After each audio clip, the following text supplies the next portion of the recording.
So I've been inside our barn and I've been working in here, doing a little bit of cleanup work, doing a little bit of organizing, getting ready for hatching season. And there was something I wanted to talk to you guys about. And I figured now is as good a time as any to talk about it. So I don't know who needs to hear this, but if you are staring right now at an opportunity to make a jump towards your dreams, do it.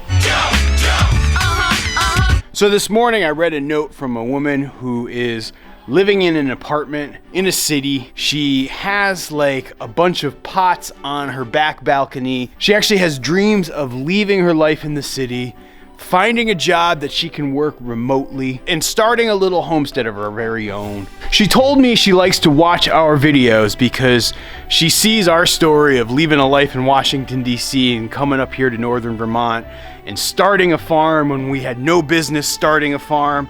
And for her, that's motivational. And I just really wanted to say to her, if you're watching this video, back at you, because it's so motivational to me to hear stories from folks who are thinking about starting farming or thinking about starting a homestead or even just finding ways to grow their own food or raise their own ducks or geese or chickens. It is crazy inspirational to me to hear stories like that. You know, I'm a person who believes that the world would be a much, much better place if we had more small farmers and we had more people growing more of their own food. And so to hear that people are watching our videos and feeling motivated to actually start their own farm and do their own thing, that is just straight up awesome to me.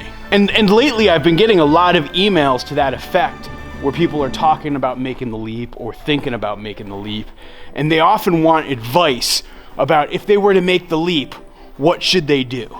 And so really I wanted to offer up 5 specific tips for if you're sitting on your couch watching this right now, thinking about starting your own farm or moving out to the middle of nowhere, or even just doing something that you've been dreaming of but too scared to try to tackle. Number 1, make excuses for following your dreams. You know, so often people are gonna be out there making excuses for why they can't do something or why they shouldn't do something or why they're not ready to do something. And when I see that, it actually makes me sad because the reality is you should be doing the opposite of that. The reality is you should be making excuses about why you're ready. You should be making excuses why you should be taking a step in that direction towards whatever you're dreaming about. If you're taking those proactive steps, that means that you are on the path to achieving what you want to achieve. It means you're one step closer. It means you're one lucky break nearer. And so the more you can make excuses to follow those dreams and to be closer to those dreams, you're gonna be so much better off. And that's not to say that you're not gonna stumble and you're not gonna fall, which gets to the second point of advice I wanted to offer up. And that advice is to embrace failure. Be ready to stumble, be ready to fall, be ready to make mistakes. Look, we all do it. We all make mistakes. I mean, even Pablo Barncat here makes mistakes. But what's gonna make you successful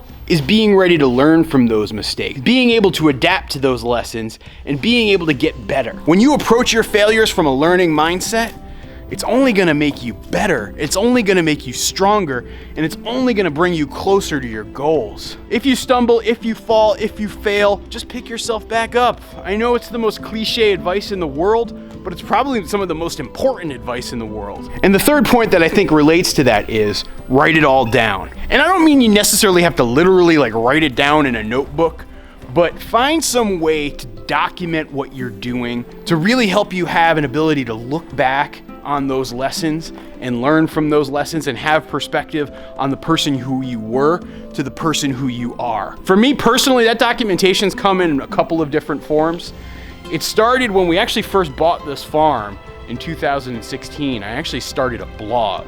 And it really was meant for like friends and family, but it ended up being more for myself, where it was a place where I could write down my dreams and goals about the farm, share them with my friends and family, hold myself accountable, have them help hold me accountable. And as I look back on it 4 or 5 years later, it's pretty incredible to see that blog because for me, there were so many lessons learned that came from that. The other place that I feel like I've been documenting that rise and fall and lessons learned is clearly this YouTube channel. I think you guys have seen me screw up over and over and over and over again. And I actually think that that public screw up and that public failure has made me a better person and it's made me a better farmer. And as I look back on some of those older videos and some of the stuff I tried that worked and some of the stuff that I tried that didn't work, I have zero regrets. The only real regrets I have are really if I think back to like 2014 or 2015 when I was dreaming of the idea of taking the leap, but wasn't really taking any other proactive steps other than,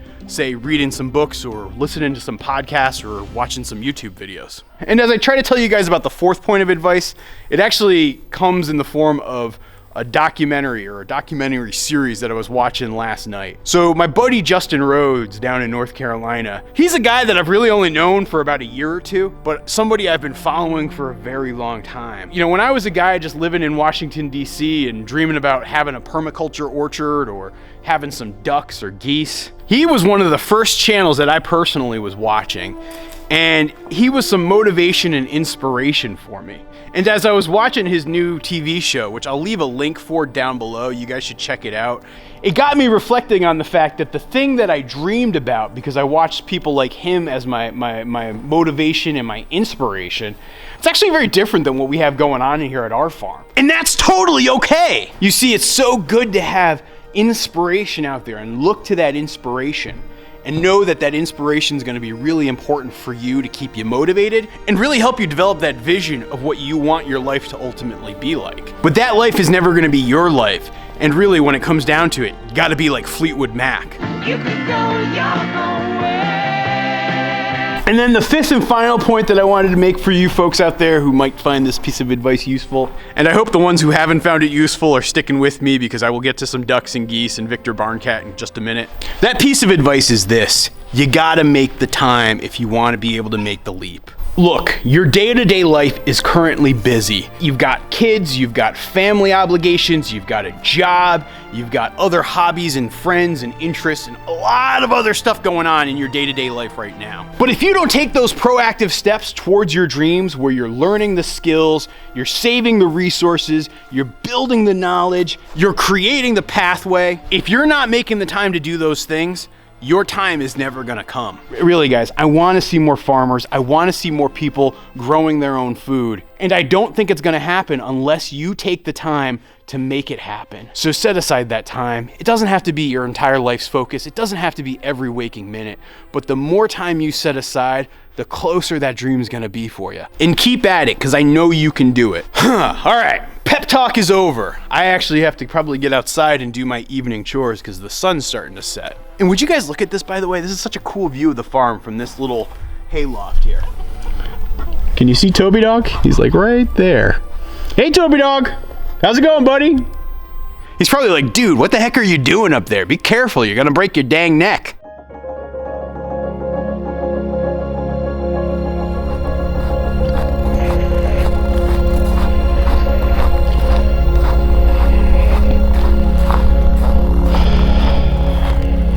Hey, Toby Dog.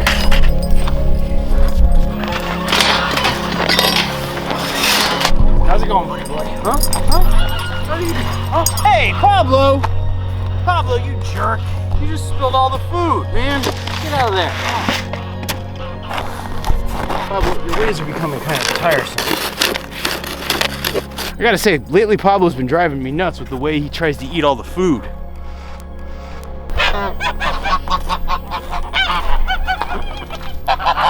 Whew, how are you guys doing? Did you look at that? So many frozen goose and duck turds and chicken turds here.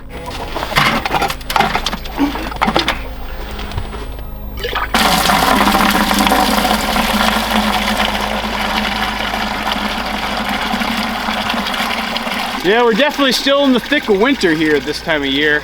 It's like full on, you know? It's been a couple of weeks since we've had a day above freezing, and whew, it starts to really create a tundra situation.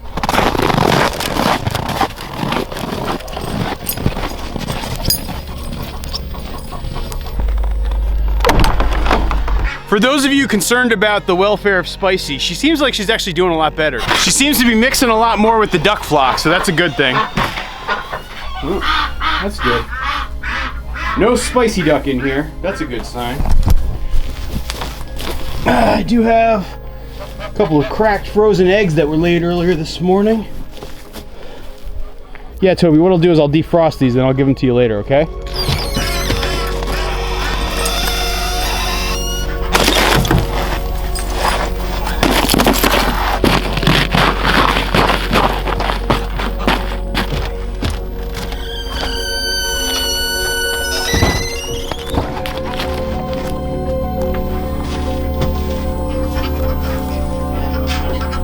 Yeah, as soon as I fill their food and water, these ducks know exactly what time it is.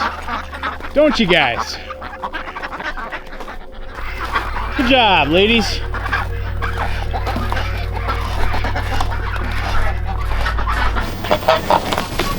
Good night, geese.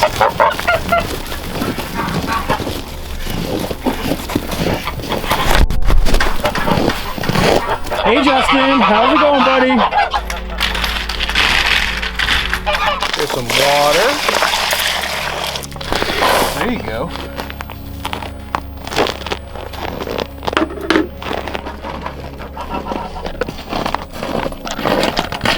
You know, another point that I actually wanted to make about the new Justin Rhodes series is when you watch it, you actually see just sort of how he began and how he got started and some of the challenges that he had. You know, you watch that thing and it really actually does motivate you a lot. At least it motivated me.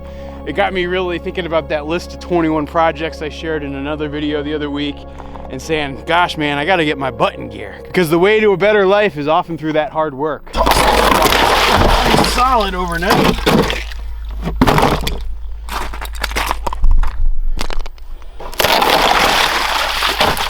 I know you guys are probably dying for a Victor Barncat, aka Hobo Cat update. So let me lock up Pablo Barncat and I'll give you the latest.